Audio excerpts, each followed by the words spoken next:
All right, folks, welcome back to Kings of Opinion, episode 80. We're right after Halloween and the World Series. I hope everyone had a good Halloween. I know I didn't have a good World Series. We already talked about that last week. Here with us again is the Wander and Ernie. Say hello, guys. Hello. Nice to have you with us. So before I get to our football and everything like that, because that's going to be dominating our discussion for the next probably couple months, I kind of wanted to start on a little question for you guys. Sort of hot stovish for the baseball season, even though it just ended. But there's so much happening right now, which is rare, I guess, for baseball, that I wanted to give it I wanted to pose a question to you guys. And my question is very simple. Do the Yankees sign Juan Soto? Yes. Okay. Why? Because I have a little bit different take, but I want you to explain to me why you want to sign Juan Soto. Because he's 26 and he's probably the second or third best player in all of baseball. Second or third? Okay, fair enough. What about you, Wander? I know you're a Met fan, but just pretend you're a Yankee fan. Yeah, I guess I would say yes too. I think he's, one of the best players, and obviously he's, huge for them. So yeah. All right. I think you're gonna go with see if you could spread out the value a little bit. Yeah. So, I was listening to the radio and, and reading some articles the last couple of days, and it's interesting. Like, he's obviously the best person on the market right now, and he's saying to me all the right things. Like, if I was in his shoes, like, I don't blame him for saying all 30 teams are on the table. We all know that's really not true, but you're going to say that just to drive up the price. Now, if the Yankees could get him for like 12 years-ish for $600 million, then I agree with you guys. If Steve Cohen drives up the price to 700 and change, I just feel like we could do a lot better with our money than just getting one guy, because we saw what happened to them in the World Series, right? And we all know that one person won't win you the World Series. It took the whole Dodger lineup to do that, to beat us the way they did, right? And I'm not saying we have a bad construction of the Yankee team, but it's not great. And there's a lot of work to do. Right. So, like, here's the list of the Yankees free agents right off the bat. Soto, Rizzo, because his club option was declined. Torres, Verdugo, Holmes, Canely, Luke Weaver. But he's coming back because his club option was accepted because it was on the cheap. For $2.5 million. Right. Let's just see if he pitches that way next year, because we all know how relievers are. For $2.5 million, it doesn't really matter. Yeah, it's like Vegas. You roll the dice. I get it. I totally understand. We'll keep moving it forward. You got Lou Trevino, who the club auction was also declined, which we haven't seen because he's been hurt.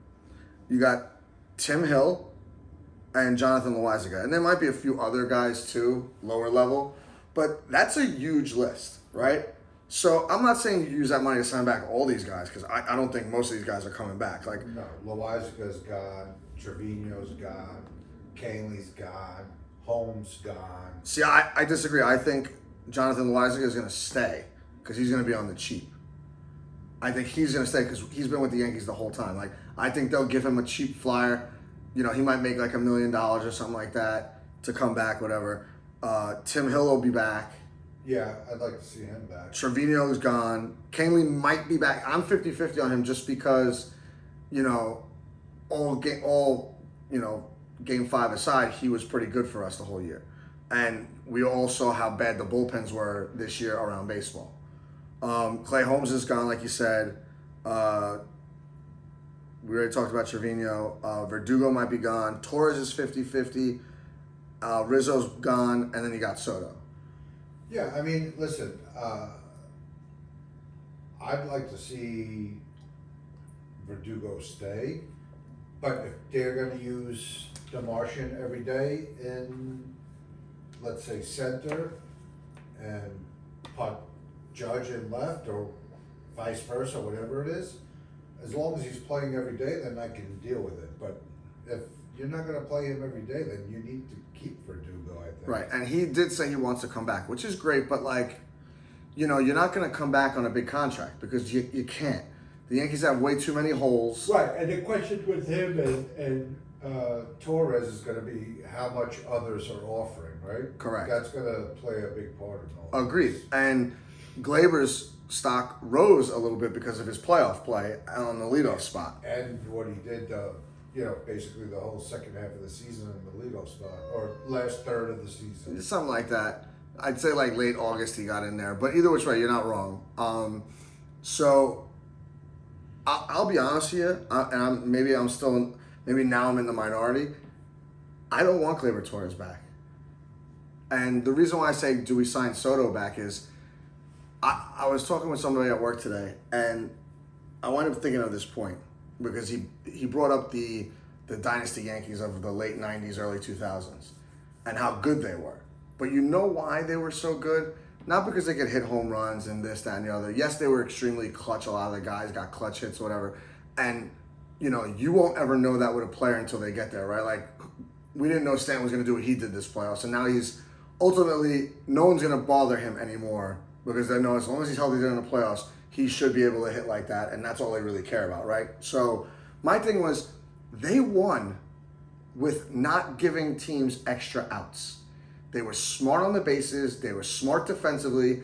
And when you're smart in both those aspects, you make the fantastic catches and the plays and the heads up, like the Derek Jeter flip to home that saved us the division series for us to go on to eventually win the World Series. We need stuff like that. We don't need Gleyber Torres of the world. And I know Volpe, has a bunch of base running mistakes and Jazz and all these guys. They all do it. So do you really want to bring back the same guys that are gonna do this stuff? And more importantly, we don't have a first baseman now. Who are you gonna put at first base? You could put Ben Rice there. He's gonna be a rookie. You could put Cabrera there. He's a sophomore. Are they gonna hit like a first baseman? Probably not. Even if you do a platoon, you got to remember too. You have DJ LeMahieu coming back, Right. But he's not gonna be playing every day unless he winds up rejuvenating his career and he winds up being like the DJ LeMahieu of 2022 and before that. Right, and he starts out the first month of the season On fire, right. And he can't waver either. Like, he can't have a good month, then 2 bad months. We can't deal with that again. And we can't deal with his injuries either, because that's another thing that got us screwed up with Rizzo, Yeah. And even though Rizzo didn't do a terrible job in the playoffs, like he hit above 300, but you could see his defense was, like, he's pretty much washed up. We don't need that. Now, I have some solutions for some of these issues, but if you sign Soto, unless Hal gives the green light to be like his dad and says, go all in, right? You're not going to be able to sign these guys. So for me, maybe signing Soto isn't the best deal, and you could get guys on the cheap, and you get 2, 3, 4 guys in that lineup that are better than what we had, and maybe a more heads up. Yeah, but it all depends too on who's available, who's out there. Like, I hear all these people saying, instead of signing Soto, I'd sign 2 $300 million players. Are there any $300 million players out there this year? No. So there's the guy on Arizona, what's his name? Christian Walker, I believe his name is.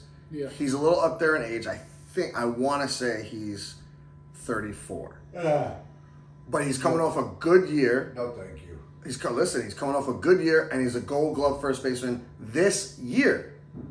So that solves at least one of your issues. Yeah, but is that going to end up being the same thing as signing another LeMahieu or Rizzo? It could, but what I'm saying to you is either you go for him or Alonso. Now, Alonso's 30, going on 31. He's okay defensively, shows signs of being better, but he's also coming off a down year. At least this guy, Christian Walker, has been good. He's going to be a $300 million player, right? So that's one. I don't think so. He's probably going to get like 2 and change. But either which way, I see what you're saying. And you're going to have to give him a long contract. The thing I like about Walker is because he's so old, you could probably get him on a 2-year deal, $30 million, call it a day. He'll have good defense. He was a good hitter with the Diamondbacks last year. He had pop. So he'll play well in Yankee Stadium. I don't remember if he's a lefty or a righty right now, which is what would concern me a little bit. But even like even if he's pulling the ball, the dimensions down left field aren't much bigger than right. So he was really good hitter this year. That's one guy I would sign. Then you can take somebody from the Baltimore Orioles on Santander, who had a 40 home run year with the Baltimore Orioles. Is he as good defensively? No. Like just as a regular right fielder, he's not. But what you could maybe do is put him in left field, put Judge in right, and then put Martian in center. Right. And then that's his natural position. And how old is Santander? He's young. This is his first free agency. So He's gonna be a $200 million player, roughly, around, right? Because you're gonna have to get him for like 6 years, somewhere in that realm, right? But that's the second guy that I would target.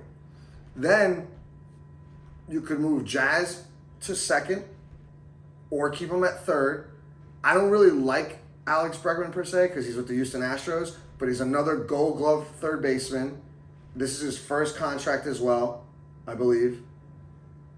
I think so, because he was a rookie when they first started going on their World Series thing, which was in 2017.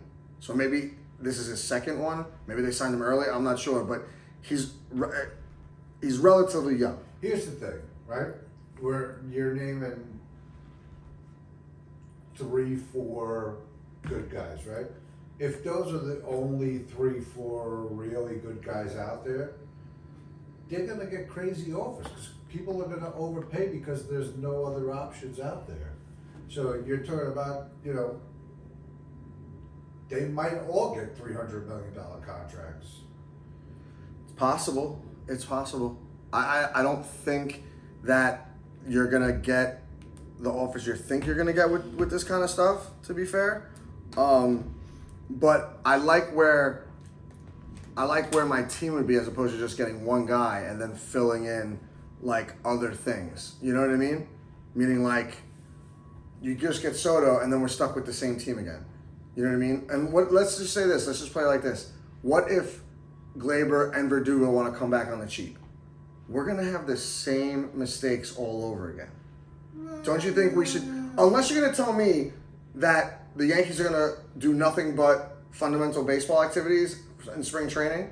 Well, listen, if that were the case, Chisholm's going to be better at third base because he's going to have a full off-season and spring training at third base, right? He's not going to be just thrown in the fire now.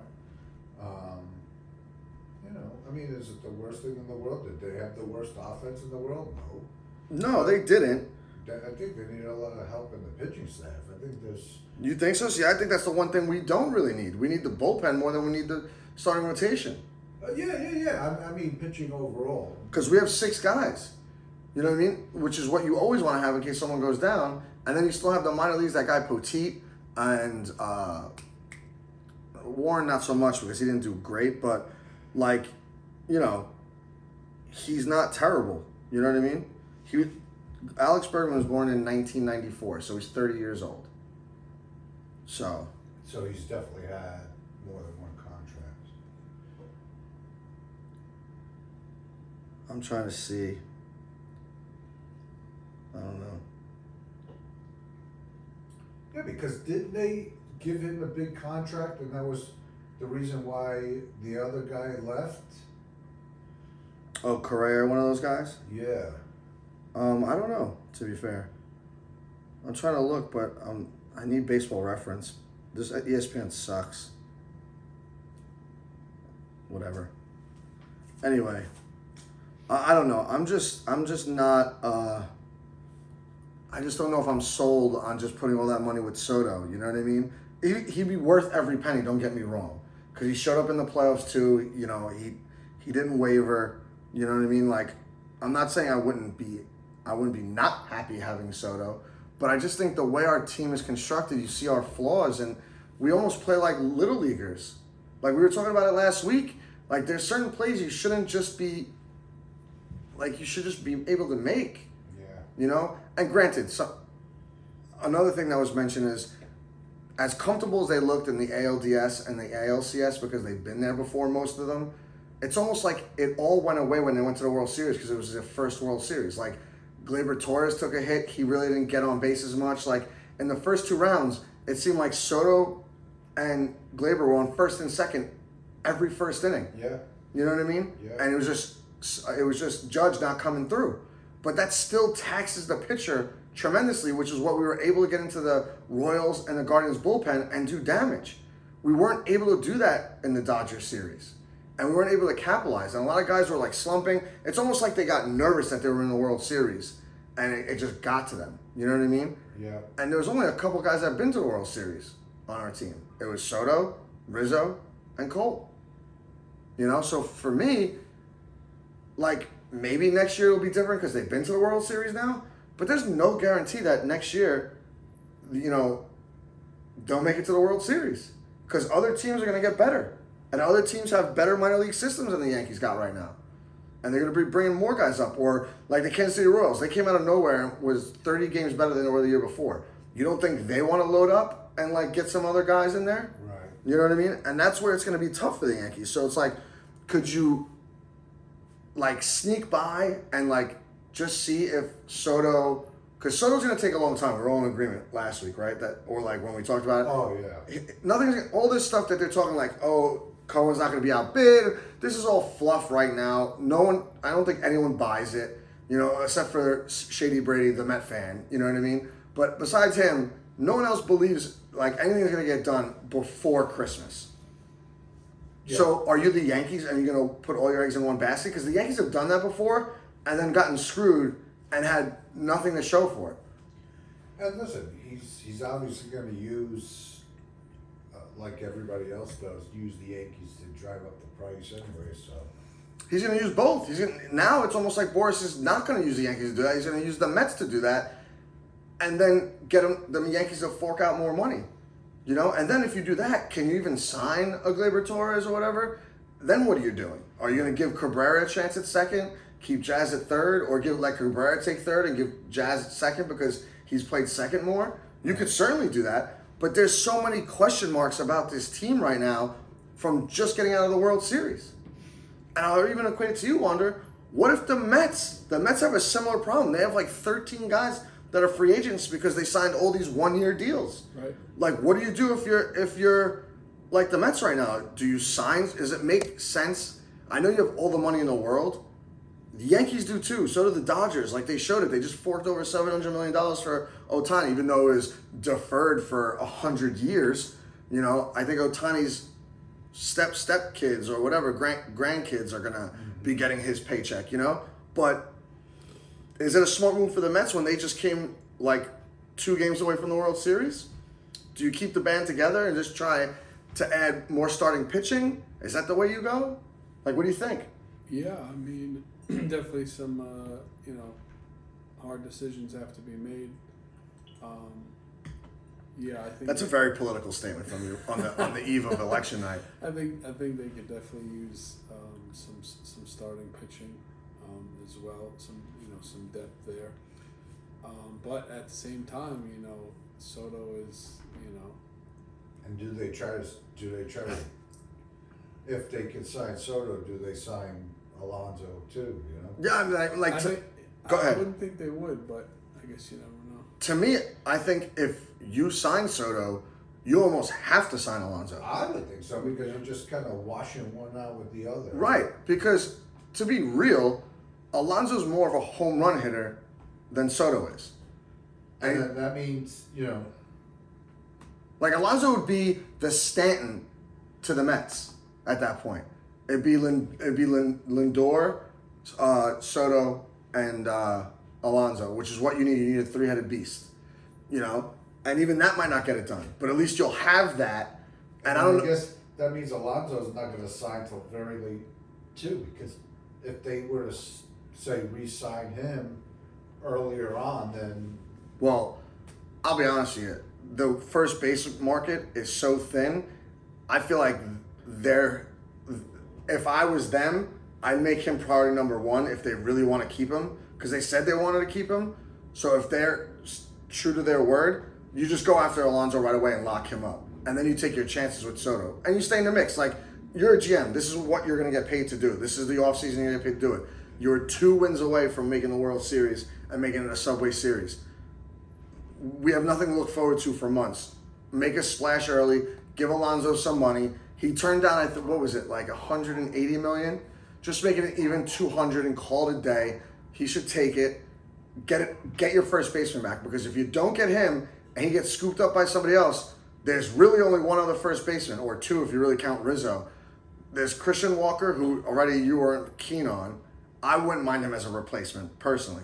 But I'm thinking of more as short term for the Yankees, because maybe you could build up a first baseman in the minors in 2 years, and then he could just take that spot. But the Mets should be win now, just like the Yankees are always win now. So you have to sign Alonso. He's your home talent. You can't put Soto in front of Alonso and leave Alonso sitting out there for months. Right. Because I don't think he'll wait this time. Because he screwed himself last year by And not taking the deal. Especially like you said, first base market is so thin. Mm-hmm. Somebody's going to throw something at him. Yeah, and I can almost tell you right now off the bat who's it's going to be. It's going to be the San Francisco Giants. Because the last 3 or 4 years, they've been in every race with every big-time guy and lost it every single time. So they want a big guy. They need a big guy. And if by some chance you see somewhat earlier on where maybe the Yankees are talking about going after him, then that would probably be a clear sign that they're not going to go after Soto.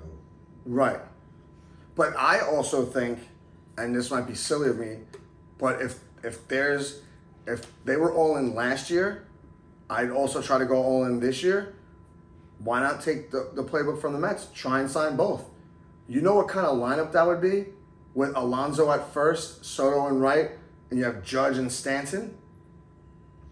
Then I'll put rookies on the rest of the diamond. I don't really care. Like, if those guys can't get it done, you know what I mean? And granted, I'm more of a traditional baseball player where it's like, I want guys that hit 300, but you're going to have guys that are going to be able to hit the ball all over the ballpark out. Like, that's... Yeah, and those days are few and far between now. Yeah. Like, there's not a lot of those guys that come up anymore. And I was thinking about it today, too, how Volpe hit in the playoffs this year and then in the World Series. I would save that and I would give it to him over the winter break and be like, this is how I want you to hit the whole season. You don't need to try and hit for the fences all the time. I know you're in Yankee Stadium. We understand that you could hit 20-something home runs. You did it in your rookie year. But I want you to get up. I want your focus to be a 400 on base percentage and as close as you can hit to 300. be like an Ichiro. Right. Or, you know who I equated him to? Chuck Knobloch. Yeah. If you can hit 350 or 330 or better, I don't care if you hit 0 home runs or 15. You're getting on base. And with your speed, especially as you're so young, he's 23? That's what I want you to do. And I'll bat you ninth, and I'll find a leadoff man. You know what I mean? Or if you, we'll move you up there if you could show that you could do it for half a season. Yeah. You know what I mean? Listen, I guess that's where all the status is with the home runs and stuff. But it's like they used to always say, right? Ichiro always said he could hit 25 home runs a year if he wanted to, but just didn't want to. Right? He was more about getting on base, making sure he got on base. And with your wheels, you saw how important it was in all these playoffs. And the home runs are going to come. The home runs are going to come. If they're going to come, they're going to come. Like, I mean, even look at Jeter, right? Jeter had his years where he was hitting, 18, 19, 20 home runs a year. They're going to come. They're going to come. Just don't focus on it. Right. But that's what I would do this offseason with whoever's going to be on the team. Focus on base percentage, hits, putting guys on, the Yankees were bad with getting guys in. You got guys with speed and that are definitely going to be back in Volpe and Chisholm, Cabrera. You got guys that can run. So just play smart ball. Play small ball. Right? Yeah. Just go base to base. Make sure you're able to run from second to home. Guys on base so that when Stanton and Judge come up, their home runs are 3-run homers instead of solo shots. Right. And even if you don't, if they get a base hit, you're scoring from second. You get a double, you're scoring from first. Like, wreak havoc on the bases, because that's what the Dodgers did. And that's another reason why we lost. They were going first and third. They were running all over us. because we were either making stupid bonehead plays and throwing to the wrong bases, or we were lazy in the outfield, throwing the ball and not like approaching the ball better and coming up throwing. Like, these are things that they have to learn this winter to like get over that hump. Because right now, the baby bombers, the bomber, whatever you want to call them, because they're not babies anymore, they're more losers than anything. They just keep losing. And they're too talented of a team, I think. And granted, a lot of these guys might not be here. I don't know. But this is, like I said, It's going to be an interesting offseason, that's for sure. 100%. And the team might look, in both teams, the Mets and the Yankees, might look entirely different because Manaea also opted out. Like, there's a lot of guys that opted out. Like, are you going to sign these guys back? Like, that's why I posed the same question to you because, like, Soto is such a financial obligation. And, like, they were trying to get away, especially the Yankees, and I don't think the Mets really want to get into that thing because they haven't really. Getting into those double-digit contract years, like 10-plus years, like, it burns you every time on the back end, and it's gonna burn us with Stanton, obviously. It's probably gonna burn us with Cole. It's gonna probably burn us at one point with Judge. It just does. It burned us with A-Rod. It burned us with Ellsbury. It just burns you. Like, how many of those can you have? Yeah. And you're gonna have Soto for 14 years, possibly. I mean, granted, he'll be 40. Now listen, if he gives you 10 out of 14 good years, it's worth it, right? But for the Yankees, is it worth it? Ask me how many championships they win in those 10 years. Did they win 5? Totally worth it. Did they win 1? Not worth it. Because you probably could have did it with a bunch of other guys for that money. Well, I mean, they haven't, so... But they're sticking to the same script. Like, they're sticking with the home run hitters. They're sticking with the guys that, get on base, but then they don't hit with runners in scoring position. Give me contact guys. Give me 3 or 4 of those guys that, I hate to say it because I don't really like the guy because he's from Houston. Give me the Alex Bregmans of the world that hits close to 300 or 300, but puts the ball in play and is a situational hitter. They'll get you the sacrifice fly when you need it. You know what I mean? Like, how many times do we see, we get 2 guys on and then strikeout, or strikeout, pop fly, strikeout. You know what I mean? Like, during the regular season, you'll win plenty of games that way. It's fine. Like, no, but in the playoffs, we saw how unsuccessful they've been in the playoffs. Whether they get swept by one team, lose in the World Series by in 5 games, whatever. But that's why, I think people are so enamored with a guy like Soto because he is that. He just does it all. He does do it all, 100%. And like I said, if we get him for a decent kind of contract or it's not too crazy, I'm all about it. But he can't be the only thing we do. And I feel like that's almost like what's going to happen here because Hal's like, we might only have him for the year and, the pennant was good enough. Like next year they're going to raise a pennant flag? Like, it's disgusting. To me, that's disgusting. Like, I'm kind of, like, you're a little bit older than we are, but I've only known World Series for the most part when I started paying attention to it. Well, yeah, and that's why people hate us because, we're so spoiled because how many teams out there would love to be able to hang a pennant flag. Agreed. I'm sure there's a few teams. I know at least one team that would. It's the Seattle Mariners. But, whatever. But I don't know, man. Like, I wouldn't want to be Brian Cashman right now, to be fair, because if Hal's giving him, like, a spending limit, like you give, like, your wife or girlfriend if she's going shopping, it's going to be terrible. Yeah. I mean, like we said, it's going to be interesting to see. It's going to be interesting, I'm sure, though, long, drawn-out off-season, which is going to be frustrating. But it's going to suck. Like, some stuff will get done at the winter meetings, and I think the winter meetings are December 9th to 12th. So you'll see some stuff go down before then, and a few things go down there. But most of these big guys aren't going to get signed until after that. But, I don't know, man. It's just, I hate waiting for it. Like, what's the cat and mouse game for? Especially for some of these guys. Like, what's the cat and mouse game?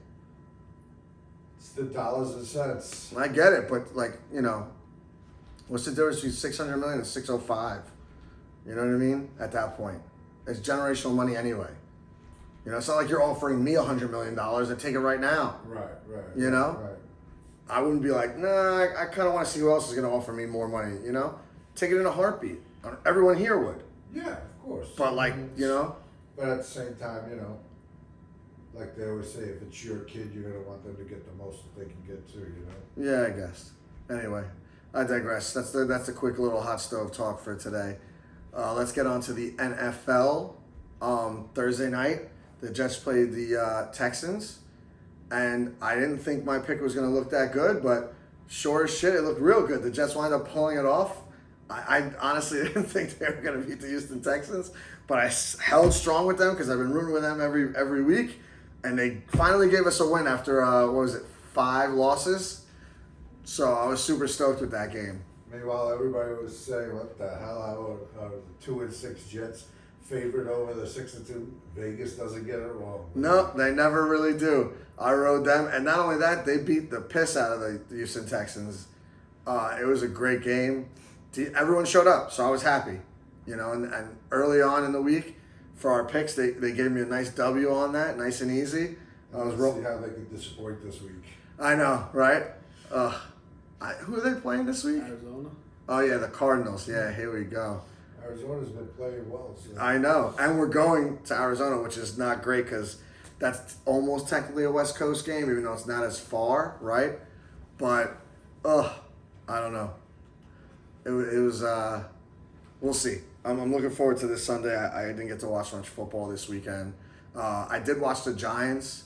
Daniel Jones looked pretty good. He had a couple passes that. Pretty good. All I'm hearing on the radio is that they're destroying this guy, and it's like time to go. Nah, I mean they're just doing that because the Giants have like no life right now. But he threw for a touchdown and ran in for a touchdown. And if you saw the highlights or you're watching the game, he took a massive hit at the goal line before he ran it in, and he ate the hit and went and got the touchdown. So to me, he's doing everything he can to help the team win. Is he perfect? No, but none of his guys are perfect. Like, there were some passes that he's throwing to some of his wide receivers, they're dropping it. Like, the tight end, he's a rookie, so you can't really blame him too much. But there were passes that were, like, right in his hands, falling out, that killed drives. He actually wound up making a great catch on a touchdown. That might have been the second touchdown he threw. I'm not sure. But it was in the end zone. The tight end finally learned a lesson after dropping 3 consecutive ones before that. And he caught it in the end zone and came down and caught the touchdown. It was his first touchdown of his career. But to me, he's just an average quarterback, which maybe they need like a super quarterback, like a Lamar Jackson type or a Jaden Daniels kind of thing. But it's not just all on him. I was watching that game exclusively because normally we're at Fallon's and we're watching like a million games. I didn't have the luxury this Sunday to do that. So I was watching this game, and I actually almost put it more on the defense for this game. Like, they say they bend, don't break, but you're losing the games on the defense, right? Like, because they put up, I think it was like 22 points. I don't remember the score, but I think the Giants put up 22 points. If your defense is not breaking, you should win that game. Like, they march all the way down the field, the Commanders, and yeah, they stopped them a few times, got field goals. But that's 6 to 9 points right there. And then they break and they give up a touchdown here, a touchdown there. Now all of a sudden you lose 26-22. You know what I mean? Whereas I think there was one set of downs where they forced a fumble, but Washington drove all the way down the field and they got the fumble in the red zone, like on the 10-yard line. So now the Giants have to go all the way back, right? Whereas if you did that, let's say at the 40 or the 30, like I was watching highlights of the Lions game. They were playing the Packers. The Lions would get a fumble and they're in their own territory already. So Goff has to throw or they rush the ball for 20, 30 yards and they get an easy touchdown. That's what the Giants need to do on defense. Not let them get all the way down in the red zone and then either let them kick a field goal or get the fumble and then you're 3 and out and they're set up to score again because now they have the short field, you know? So I think that was what was more the problem, at least in my eyes when I was watching the game. Because they abandoned the run because they were down by a lot at one point. They were down by 2 scores.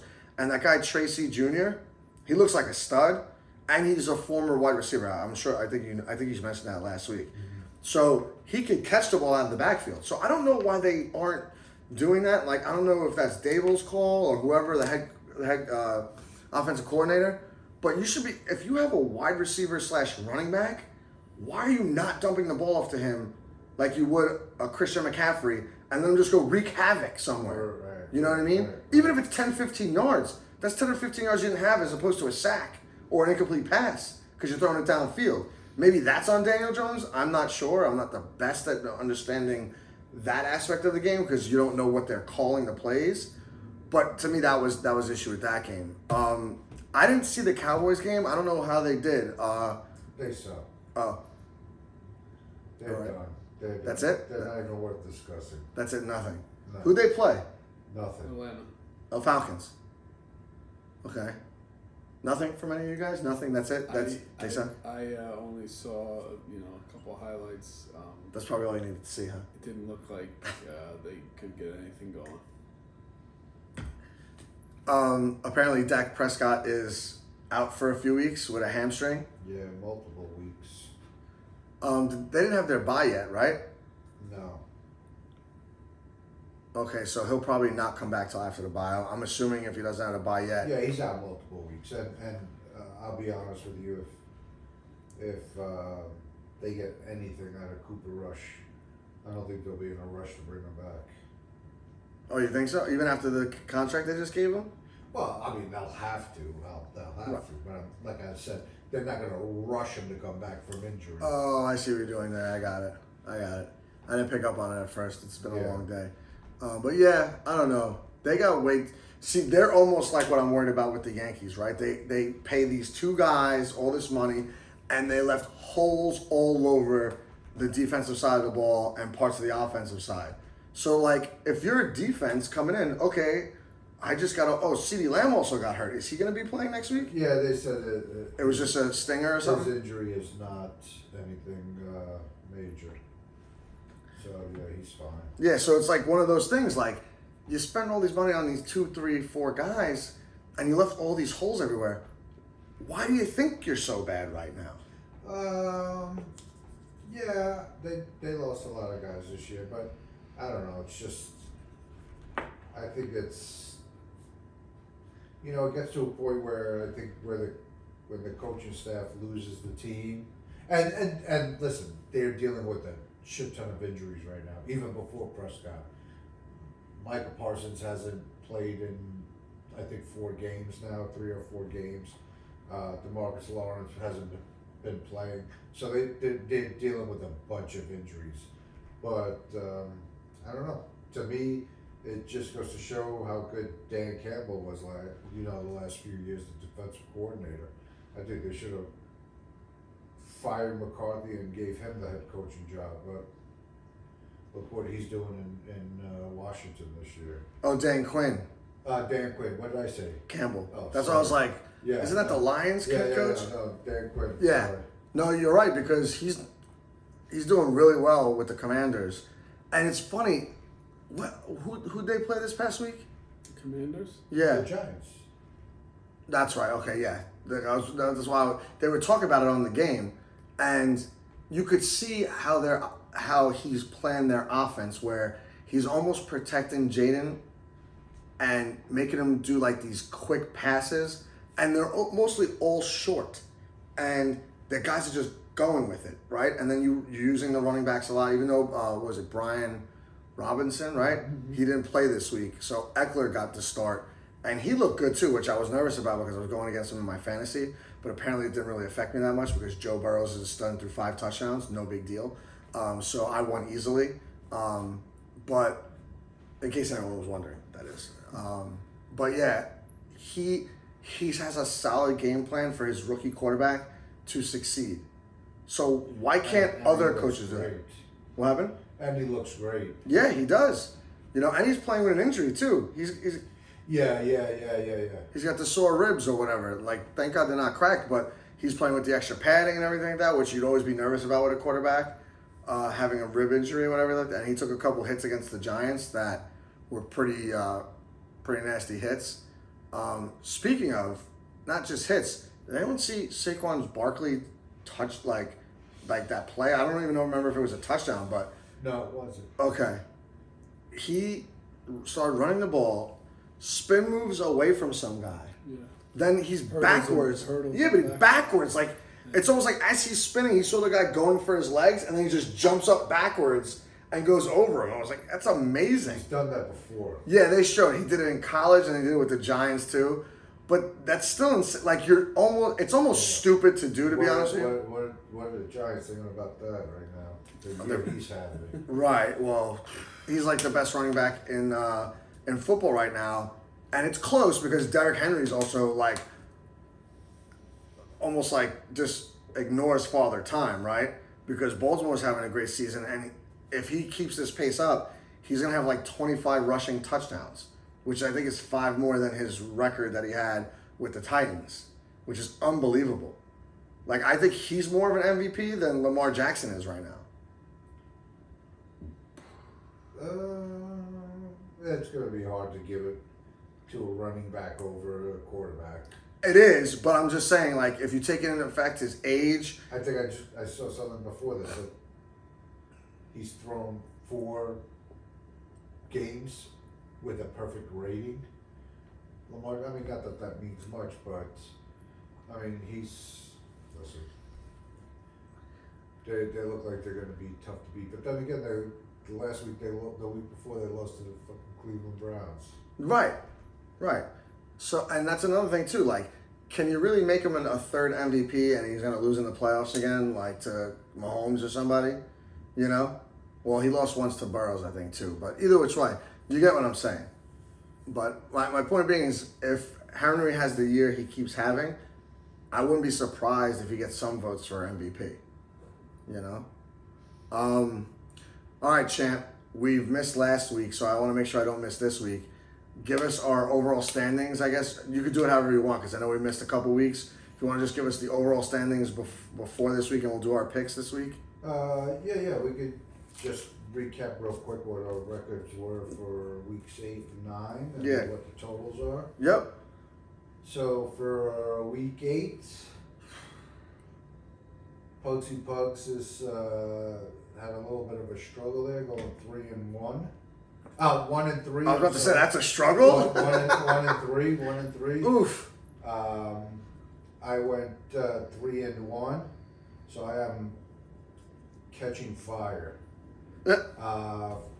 Let's see, just to give you a little idea, with weeks. All right, let's start from week 5. 5, 6, 7, and 8.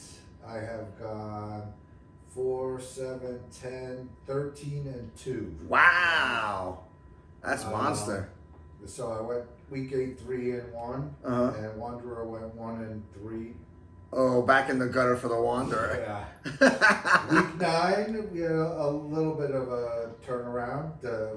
Pugs went 3-1. Oh yeah. I went 2 and 2. All right. And the Wanderer went 3-1 as well. There we go, my man. So to give us the totals, Ryan is 20 and 16.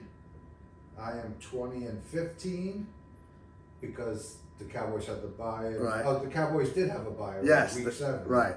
And the Wanderers at 16 and 19. So bunching up tightly. There we go. So this week's just as important. Week 10 started out looking like Ryan was going to run away with it, but I still might. It all comes down to my Jets because I lose a lot of those weeks.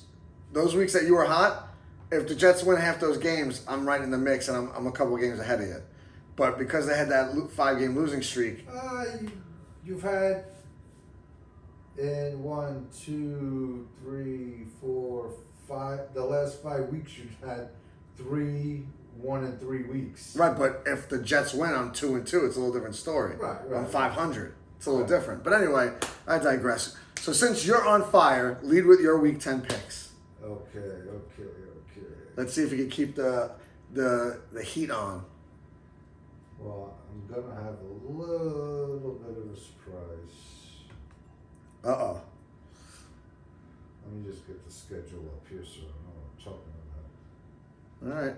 All right, so first game, I am going with the Bears over the Patriots. Bears are given 6.5. Oof. I know. Not feeling very confident. Yeah, that's a about that. high number because the Pats have been keeping it close. They have been keeping it close, so I think they're due for a letdown. So we're gonna go with the Bears, given 6.5 at home. Okay. So let's see what happens. Next, I am going with the Vikings over the Jaguars. Oh boy. Giving 4.5. I mean, listen, I think the Vikings look great. I think Darnold looks great. Sorry, Jets. I mean, that was like half a decade ago, but it's okay. Well, I mean, but he could be doing it for the Jets right now. Right, and so could Geno Smith for all, you know what I mean? All right, let's keep it going. Go with your picks. Jesus Christ. Next, I'm going with the Falcons over the Saints. Wow. Saints look like, and you know what's going to happen, right? Saints fired their coach because they lost 7 straight games or whatever the hell it is, and you know they're going to come out and fucking destroy them. Well, either which way, you have 2 of my picks so far, so. And then lastly, it's so bad that I'm actually going against the Cowboys, and I'm going to take the Eagles -7 because the Cowboys suck ass. So you're finally picking against your Cowboys. First time all season. It took you 10 weeks. and last season. I don't think I picked against the Cowboys last season. I couldn't even tell you, but Yeah. either which way, it took you 9 weeks to pick against the Cowboys. Yes. It took, I mean, to be fair, it took you 8 weeks, but it's fine. I get it. I've still yet to do it. And they'll win. 100%. Like, you're the ultimate jinx. So, Yes. depending on how the other games go, you could have a rude awakening next week, but I love it. I'll go next. So, we're almost all picking the same stuff this week, which is kind of weird. Picks, yeah. So, real quick, the Falcons, I'll take them -3.5 against the Saints. I actually disagree with you. The Falcons look really good. Kirk Cousins has been amazing. Yeah. I mean, I don't think. Bijan is. Yeah, I think it'll be a close game for a little while, but then they'll pull off at the end with probably some stupid Derek Carr Yeah, interception. no, they're looking good, man. You gotta really be pleased with what you're seeing. Kirk Cousins Yeah, looks like he it took him a little while to get adjusted the first couple weeks. I'd say 3, but now he's just rocking and rolling. Bijan's just a beast. Yeah, and they have a lot of different weapons they could beat you with. So, I mean, the Saints are having a tough ride of it right now, but they have a decent team too. I just don't think they match the star power, and Derek Carr is no Kirk Cousins right now. So he's still, I don't know if he's still just getting back from being hurt. Yeah, I mean, this you know? is his first week back. Right. So.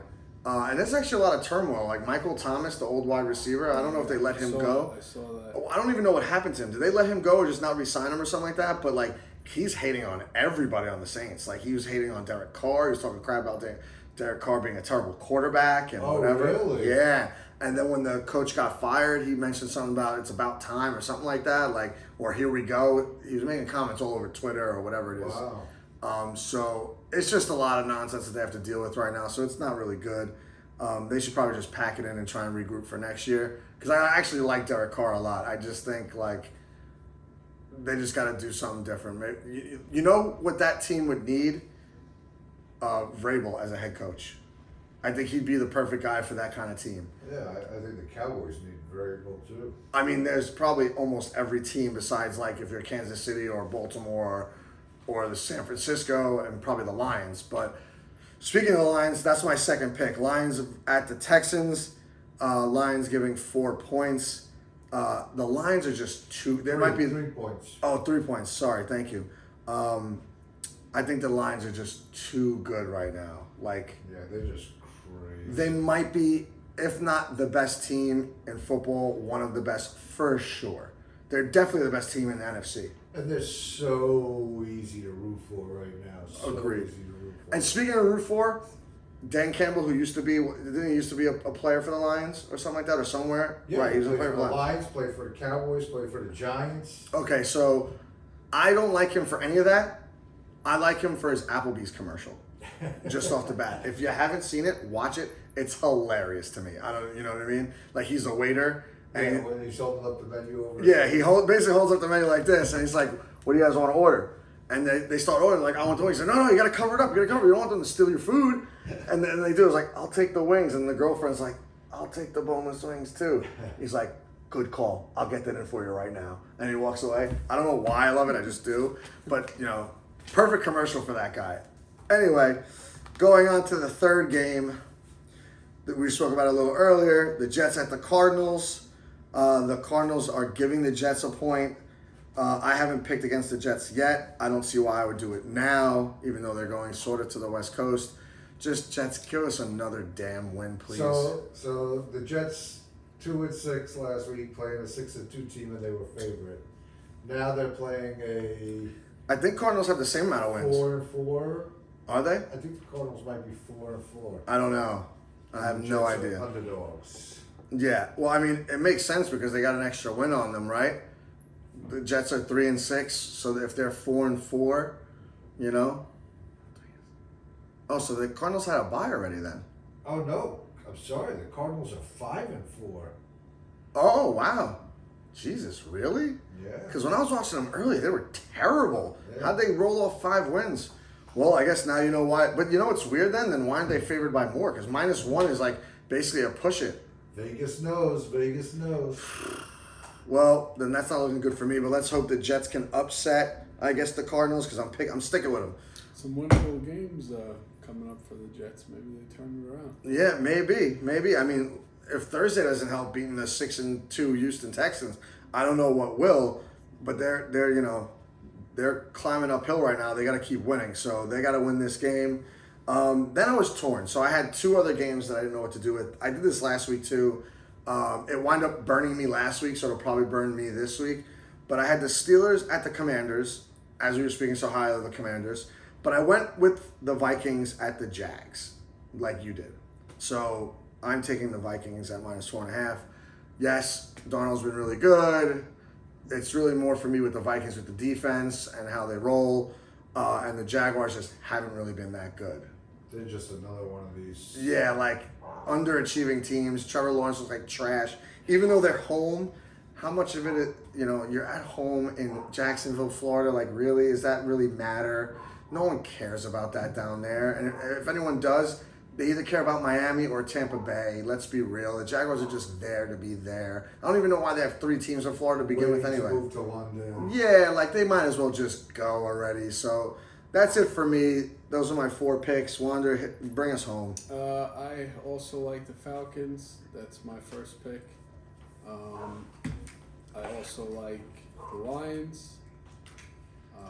I agree. I think they're the best team in the NFC.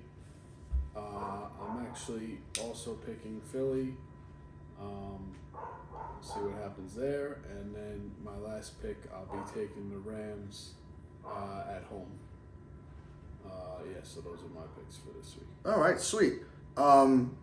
So last thing we got to do on the docket today before we get to Election Day, which is tomorrow, is anything that we've been watching. I did see the Venom movie, The Last Dance. How was that? I liked it. It kind of fit the same mold as the other 2, so whatever. The thing I liked most about it, and you might appreciate this too, remember the Symbiote 6, I think they called them?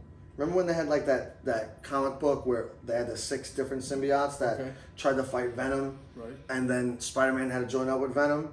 Okay. They had that in this movie, so I thought that was really cool. Oh. Like they had a awesome scene when they were fighting and all that, and it was pretty cool. Yeah. Other than that, it's the same writing kind of story as the other 2, like whatever. Right. And, that's it. It was an enjoyable movie for me. And it wasn't too long. It's not like they dragged it out. It was like an hour and 40 minutes. So you're in and out. That's that. Did we talk about the movie The Wolf? Yeah, you said. We did that last week, right? Yeah. Wolves. Wolves. Yeah. Yeah, we did that. I started Old Man. Oh, I have a question for you guys, since you guys watched the Old Man. Mm-hmm. Jeff Bridges' daughter in the first season, right? Mm-hmm. Did he, like, pull some okey doke with, like, his partner who's, like, John Lithgow, right? Did he pull some okey doke and make him believe that his daughter is her daughter? No. Okay. Because why is he calling her kiddo and everything? Does she just work closely with John Lithgow? Yeah. Yes. Okay, because I was getting like a vibe, like, because she was in his house and everything like Yes. that. Yes. Basically, like another child to John Lithgow and his wife, because they were very close and they had a big part in raising her because of the work that he did and all that stuff. Right, but John Lithgow doesn't know that she's Jeff Bridges' daughter, though, right? Of course he does. Then why doesn't he give her up already? They've been working together since they were kids. But I must have missed something then. did you watch the whole first season? No, I'm on episode 5 right now. Oh, okay. So you'll figure that out. Then. Oh, okay. Because to me it seemed You're missing a very big part right now. Oh, okay, fair. So we'll save that. Because Well, I'm feeling like you should know already by now. But I won't say anything. But I feel like you should already know by now. after 4 episodes, Yeah. But I could be wrong, so I won't say all I anything. know is she's been talking to, I forget the guy's name. I was just keep calling him Jeff Bridges. She's been talking to him on the phone all the time while he's on the run with that other chick, and he's like in another state right now, whatever, in some like fancy ass house or condo. Yeah, you're missing the biggest piece of the whole puzzle, but you just might not have gotten there yet. Yeah, it might be like the next episode, so maybe I'll find out tomorrow. But either way, the show's good so far. It's picking up. That's pretty much what I've been watching. Anyone got anything else? The only thing I wanted to say is that Saturday, obviously, we were very fortunate. We got to play golf, which was great. We did. Nice. But our friend Paulie Lim, who's not usually one to make recommendations on anything to do with shows, brought up a show called Gravesend, Uh-huh. which he told you was 2 seasons. The first one was 4 episodes. The second one was 9 or something. whatever. I can only find the first season, which was 4 episodes, and he said it's very good. You'll like it. You'll like it. It might be the worst piece of television I've ever seen in my life. And I can't wait to see Paulie so I can let him know that. So you know why you didn't find season 2? Because it's on Prime. It's called Graves End Season 2. Oh, is that what it is? Yeah, they don't combine it for whatever reason. Because I found both, and I'm like, what the hell is this? Oh, And it's so don't watch it. let's put it this way. If you and I were to find some schmucko who would be willing to give us, I'm going to guess somewhere around $10, $15 million to put a show together, I think we could do a better job than that. Fair enough. I'm never gonna watch it again. Thank you. Thank you for doing the right thing. Because if I watched it, I would have probably killed him. It is Taking it off the list. awful. Other than the soundtrack to the show and like the freestyle music that they play in the background, which I obviously love because it takes time, I'm guessing it's the 80s. Right. Which is when you were a teenager. Right. It's ridiculous. Okay. Fair enough. What about you, Wonder? What do you got? I actually watched a couple of things over the weekend. I watched A Quiet Place Day. Is it called Day One? Yeah. Okay, so yeah, I watched that. It was good. Obviously, not the first one is great, but this one was alright. Pretty straightforward. Doesn't waste much time and get to the events to take place. And I think it was like somewhere around 90 minutes, which is always my favorite. Those don't really exist. Because you can make it through and not fall asleep. That and because everything, I feel like everything is a minimum of 2 hours now. Yeah, you're pretty much right. And then I also watched the John Williams documentary on Disney. He's a composer. Did like the music for a lot of big movies. Did he do the Star Wars stuff? Yeah. That's him. He did Star Wars. I think he did Jaws. Yep. He's Yeah. done quite a bit of stuff. Yeah, he's super famous with that stuff. Yeah. So I watched that on Disney. That was good. I enjoyed that a lot. I want to say he did Indiana Jones too. I'm not gonna lie. He did. Yeah, there you go. You're See? right. You wouldn't be wrong. Yeah, there you go. I like it. So yeah, that was good. I enjoyed that. Sweet. All right, so I guess that wraps it up. What do you got? Some music? I No, just- no music. This No time. music. It was a quick turnaround. Wow. Yeah, all right. Yes, you're right. You're right. Quick turnaround. My apologies. What do you got, Ernie? Before we go. No, you were right. I just found Greg's Head season 2. I told you because I was looking at it the other day. I was like, "What the hell is this? It's so stupid. Why wouldn't they just put it together?" Oh, Anyway, whatever. Week 9 in the books. We got our picks done finally. Everything's all good. Folks, we'll see you next week with another show, episode 81. Hopefully you check this one out. And yeah, have a good rest of your week. There was an early show this week because of Election Day. Go out there and vote. If you're in Queens, go vote for Amish Doshi. He's running for civil court judge. Yeah, that's all I got, folks. Have a good one. take care. Take it easy.